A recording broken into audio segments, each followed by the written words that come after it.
అంటే పిఠాపురంలో పవన్ కళ్యాణ్ గెలవటానికి ఒకటి పవన్ కళ్యాణ్ ఇమేజ్ కారణం, లేదు రెండు పిఠాపురం ప్రజల కారణం, కాదు మేమే కారణం ఎవరు అనుకుంటే వాళ్ళు మా కర్మ అన్నాడు. అది ఇండైరెక్ట్గా వర్మను ఉద్దేశం ఎవరు కాదన్నా ఎవరు అవునన్నా జనంలోకి వెళ్ళిపోయింది. అది సరే, అది అయిపోయిన తర్వాత కూడా మేము బాగానే ఉన్నామని చెప్పుకోవడానికి పవన్ కళ్యాణ్ గారు చంద్రబాబు నాయుడు గారు చాలా క్లియర్ కట్ సందేశాలు పంపించారు. అంటే స్కిట్ జరిగినప్పుడు ఇద్దరు కలిసి నవ్వుకున్నటువంటి విజువల్స్ కానీ, తర్వాత మొన్న పీపోర్ కార్యక్రమంలో పవన్ కళ్యాణ్ గారు చంద్రబాబు నాయుడు ఉద్దేశించి మాట్లాడిన మాటలు కానీ వాళ్ళు బాగానే కలిసి ఉన్నారు అనేటువంటిది చాలా క్లియర్ అండి.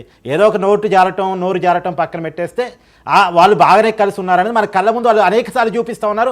పవన్ కళ్యాణ్ గారు నాకు తెలిసి ఇప్పుడు 3 సార్లు చెప్పారు, ఇంకా 15 సంవత్సరాలు కూటమి కలిసే ఉంటుంది, 10 సంవత్సరాల పాటు చంద్రబాబు నాయుడు సీఎంగా ఉంటారని నేను చెప్పింది కాదు, పవన్ కళ్యాణ్ గారు చెప్పుకుంటున్నారు ఆయన. కాబట్టి వాళ్ళు కలిసి లేరు అని మనం అనుకుంటే, ఏదో ఒక వ్యాఖ్య ద్వారా ఒక మాట ద్వారా మనం ఒక నిర్ధారణకు వస్తే తప్పు. కాకపోతే ఈ సోషల్ మీడియాలో మాట్లాడుకోవడానికి చాలా బాగుంటుంది.